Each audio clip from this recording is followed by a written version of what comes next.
had enough time to think about it. Life's not gonna get me down. There's nothing can stop me. Gonna make it in this town. I've got a rainbow in my pocket. I've got a dream that just won't die. I've got money my parents gave me, so it's about time I learn to fly. Doing it my way, seeing it my way. Got a lot of love to share.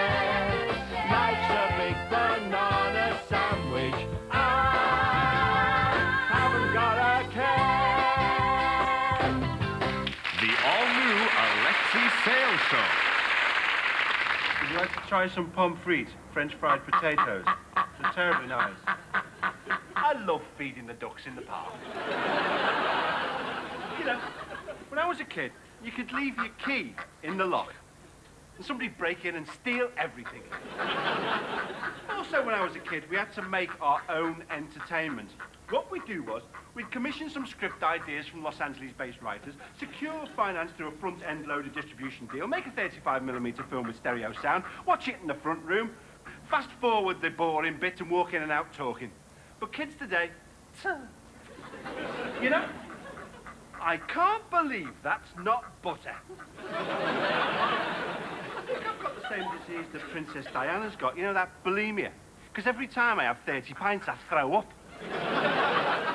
Isn't it embarrassing sometimes? You see some French tourist walking towards you. What's the first thing you do? You get out a jar of Bovril, you smear it on your crotch, and you start waggling your hips suggestively, and then you start sucking a parking meter. I mean, we've all done it, right? But why, oh, why do we do it? It's embarrassing.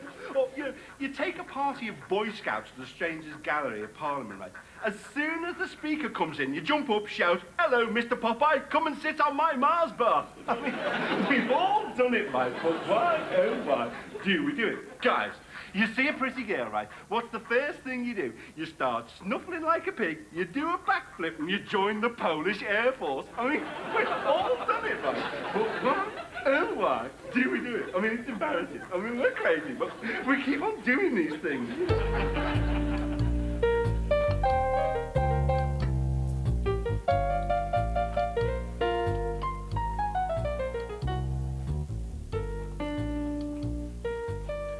Thanks, Mum. Let's. Thank you, Mrs. Kern. Oh, don't mind me. Sit down now. Right, down to business. Harry, nice result in Crouch End. Thanks, boss. Get rid of the shooter? No problem, boss. Okay, good. Now, before we start, I'd just like to say I'm gay. Now, about the Shimmer brothers, they are well out of order. Yes, John?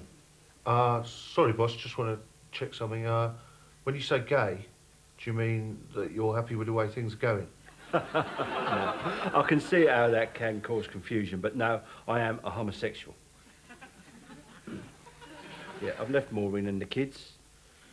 They're quite understanding, so, you know, that's that. Anyway, what I propose vis-a-vis the Shinwells is that... Yes, Dougie. Well, I didn't want to say anything, but since Ray said it first, I'm gay too.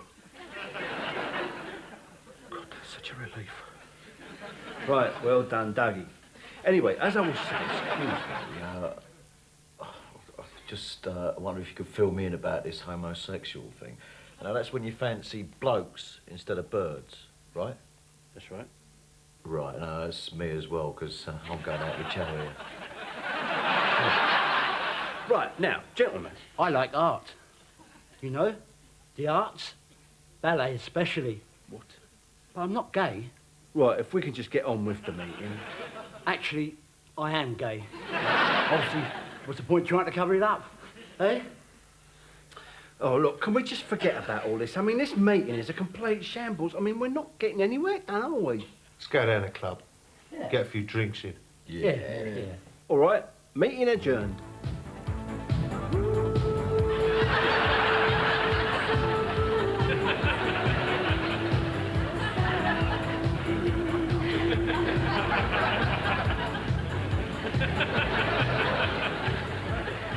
think the fact that most of the newspapers in this country are owned by the financiers and supporters of the Conservative Party is an enormous threat to our democracy. Now, the people who own these periodicals say that they don't use the enormous power of their publications to advance their own interests. Like buggery, they don't. I mean, if I had my own newspaper, it'd be full of headlines like, Alexei Sayle in giant knob sensation. New competition, spot the fat bastard. Win a shag with Alexei Sayle. I can't believe I'm not butter. You know, a few years ago, I actually had a column on the Sunday Mirror when Robert Maxwell owned it. And one of Maxwell's loony plans was this thing called Hands Across Britain. That was where people were going to join hands from Hope Street in Liverpool to Downing Street in order to end unemployment through some strange power. The political editor came up to me and he said, do you want to take part? I said, pal, if you stand like that in the middle of Liverpool, all you're going to get is your pockets picked. Sorry, I'm getting a bit of a frog in my throat. Keep giving blowjobs to Gerard Depardieu.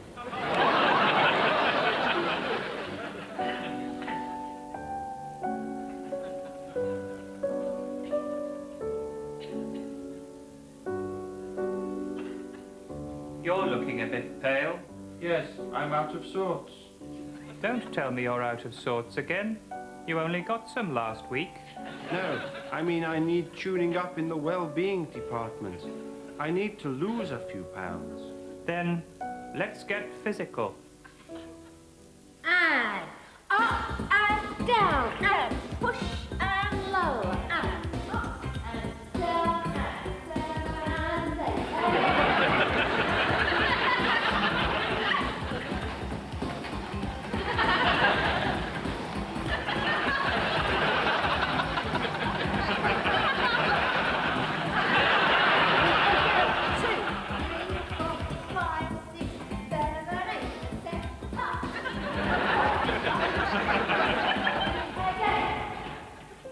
Well, I must say, you've certainly lost weight.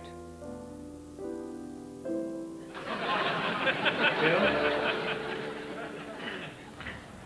I can't believe that's not butter.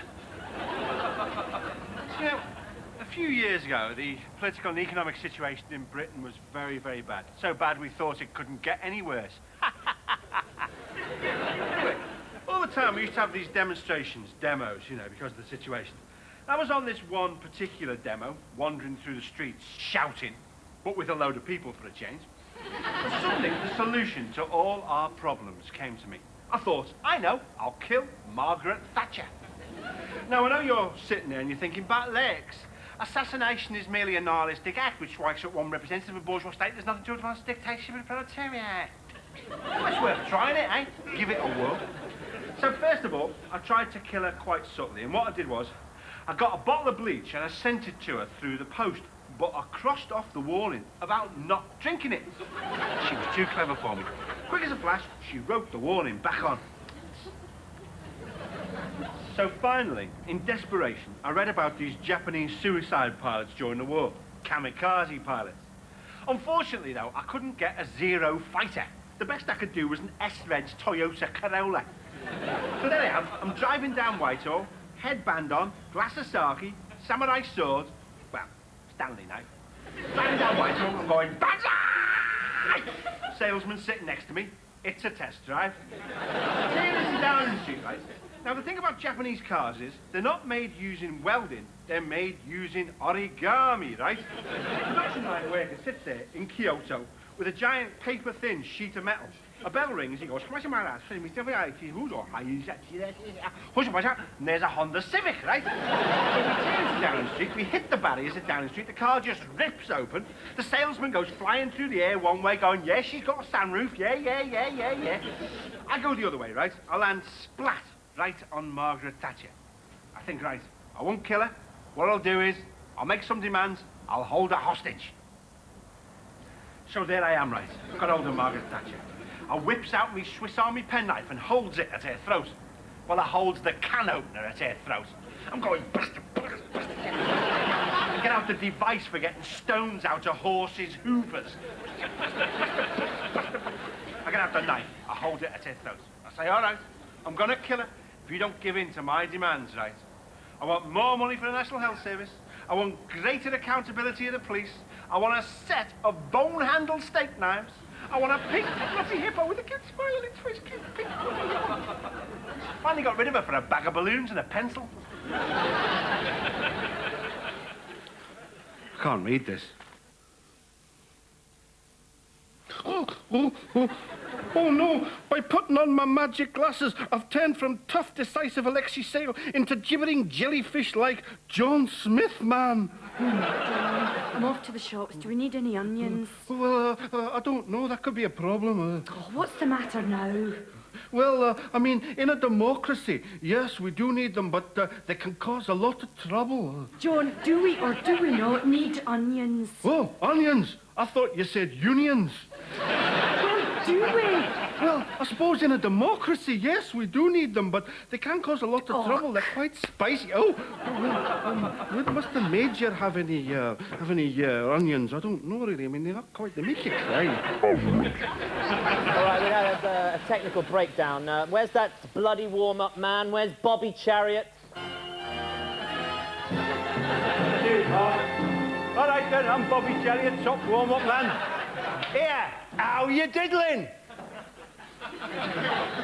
Bloody sod you, then.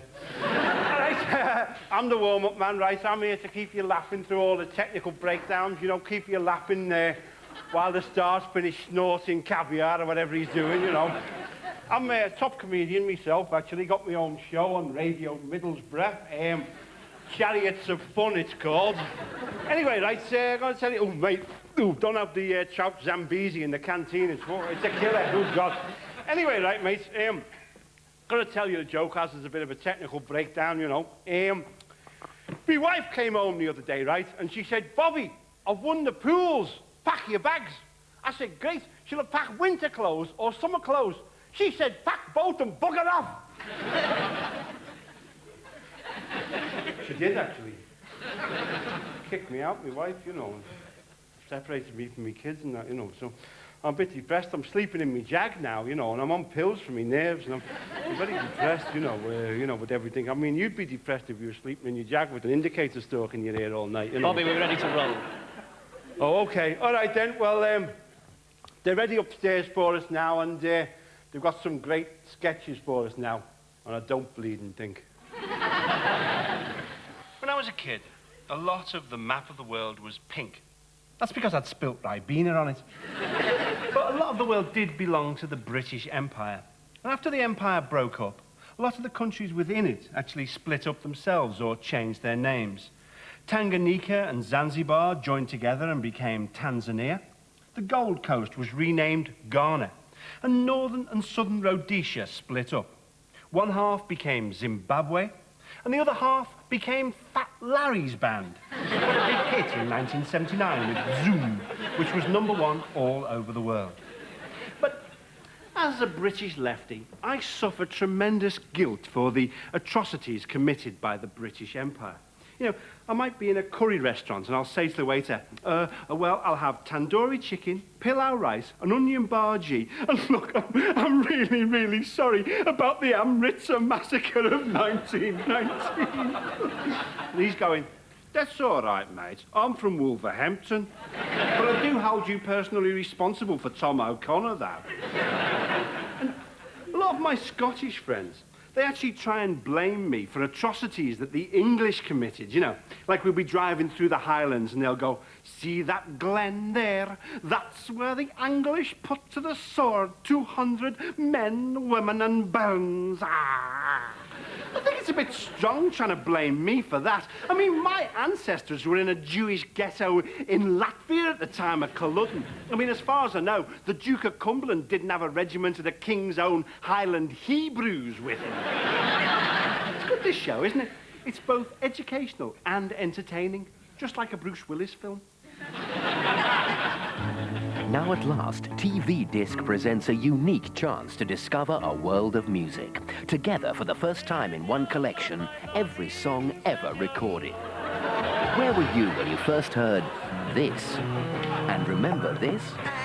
Yes, every song ever recorded is a priceless treasure trove of memories. From Dana's All Kinds of Everything to Enrico Caruso's unforgettable Vesti la Giuba, Chaz and Dave's Gertrude, and everything else they've ever done, including never-before-heard unreleased demos.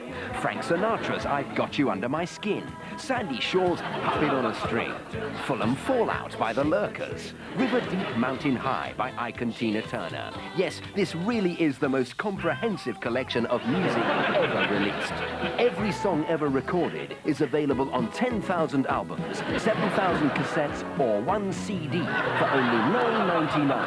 If the lines are engaged, please call again. But do call.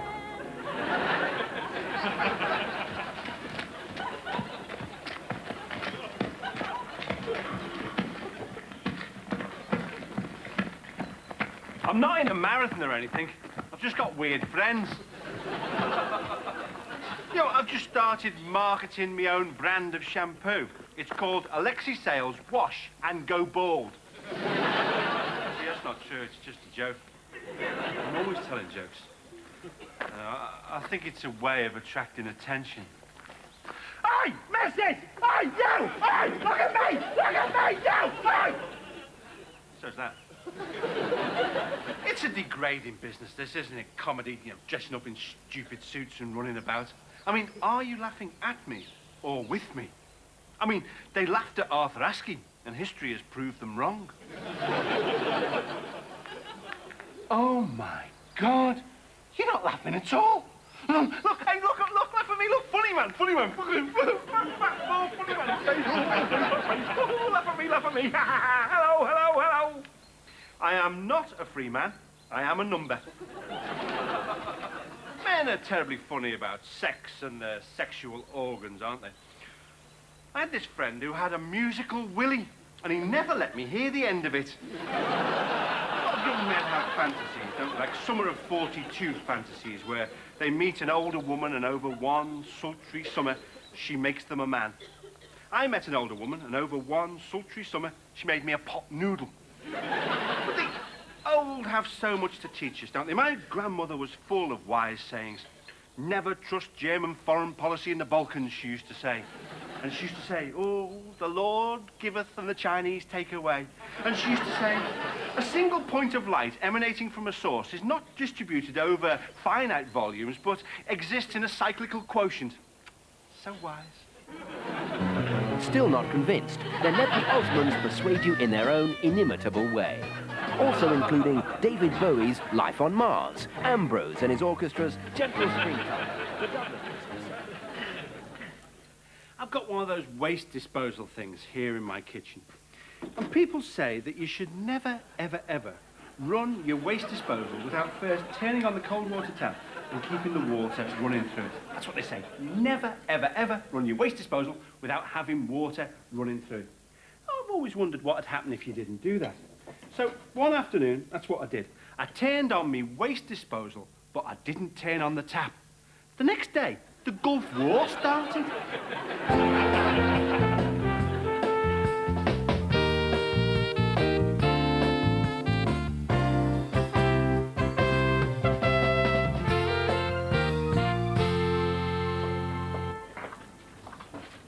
Matron Foster, I want to work. If it was about this morning. Yes, I've been thinking about it, and I realise I was wrong to lose my temper. Yes, well, we were both a little emotional. Sometimes the pressure... Let's just forget about it. Matron Foster, just a second. There's one thing that still troubles me. Yes, Doctor? If Long-Haired Lover from Liverpool's a solo #1 for Little Jimmy Osmond, why is it still included in the Osmond Brothers' 5 #1s? It was technically a solo single for Little Jimmy. Yes, but because now, listen, but because he was still a full member of the Osmonds when it hit the top, it counts as both a solo #1 and an Osmond Brothers chart topper. Anyway, the Osmonds are proud. Matron, the new administrator's just arrived, and he's going to make sweeping changes.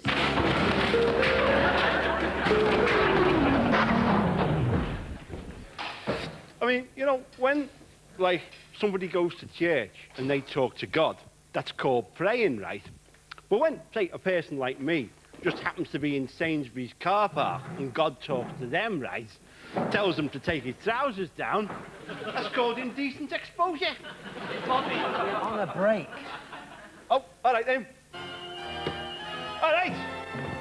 Bobby Chariot here, top warm-up man. How you diddling? Bloody sod you then.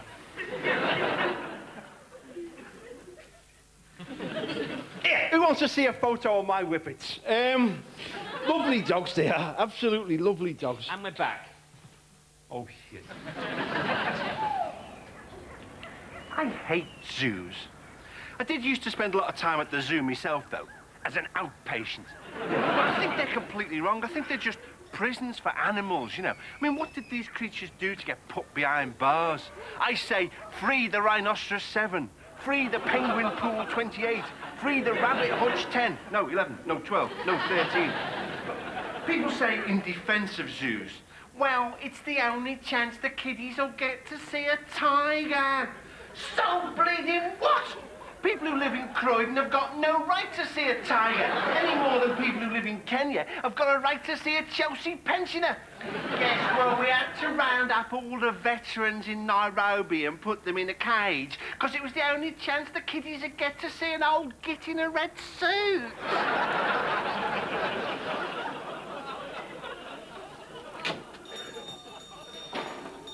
I've come to make a complaint.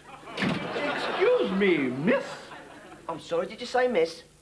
Pardon me, I have a cold. It's this parrot. Yes, the Norwegian blue. Yes, it's dead. It is no more. It's joined the choir invisible. It's a late parrot. No, it's not. Oh, sorry.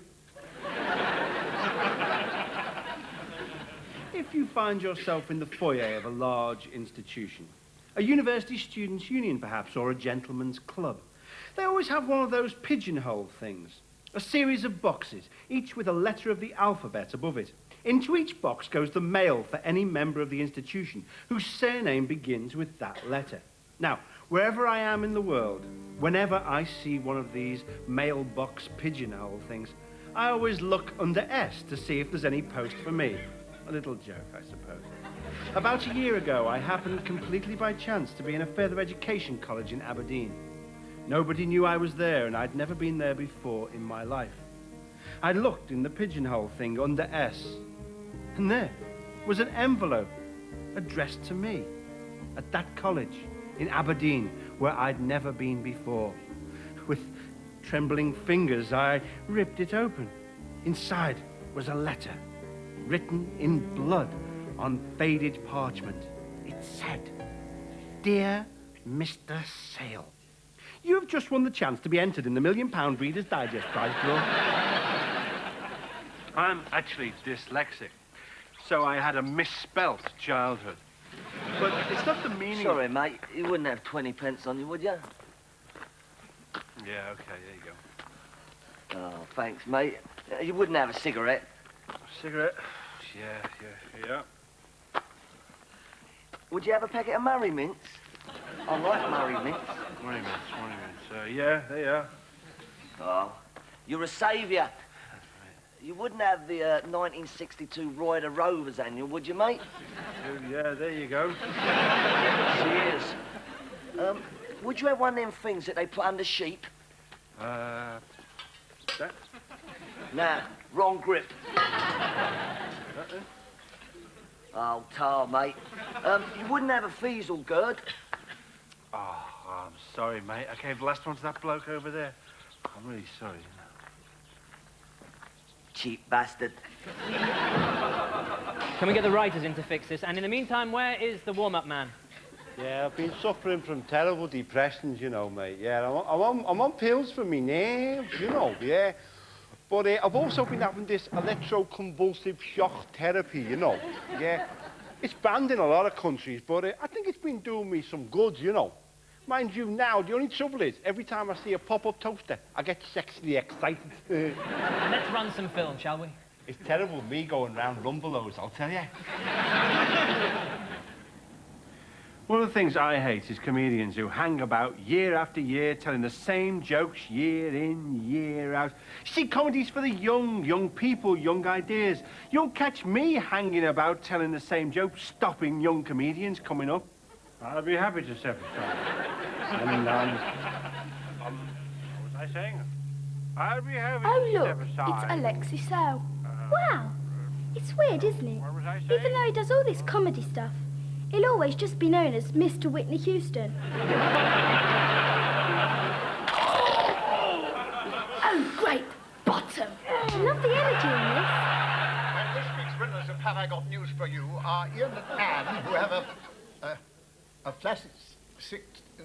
Oh, look, it's television's Mr. Sex. have a flaccid 16, and Paul and Peter, who have a fully erect 17.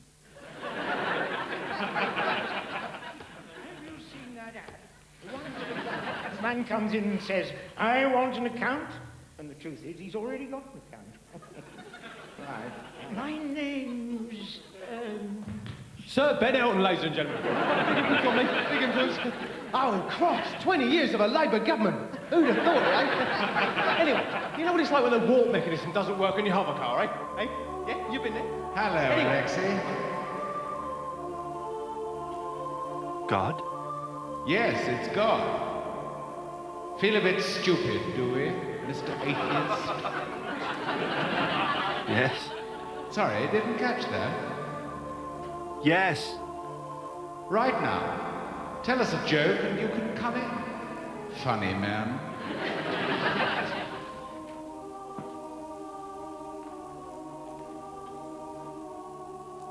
What's brown and sticky? A stick. Now, I will send you back to Earth. But you must reduce your fee for the new series. Reduce your fee. Reduce your fee. Reduce your fee. If you have a key ring, take a look at it. Isn't there one key there that you don't know what it's for? You know what the rest are for. House, garage, work desk. But this one, you've no idea. I've got one on my key ring. It's an old key, worn slightly by time, and I had no idea what lock it fitted. But wherever I was in the world, if I saw a likely lock, I'd try the key in it. About 2 years ago, I was in the old part of Frankfurt, and I passed an aged door in a wall. I tried my key in the rusty lock. It turned. Through the door was a secret garden of extraordinary beauty, and beyond that, a house. I tried the lock of the mighty door of the house, and again the key turned. Inside the hall of the house was a mahogany table, and on the table, a locked box. Again, the key turned. Inside the box was a letter addressed to me, even though I had never been there before in my life. With trembling fingers, I ripped the letter up. It said, Dear Mr. Sayle, you have just won the chance to be entered in the Reader's Digest £1 million prize draw. Prize draw, prize draw, prize draw, prize draw, prize draw. Oh no, it was all a dream. I'm not a big TV star after all. Oh well, back to the grind of everyday life, I suppose. It's time for your whipped cream bar.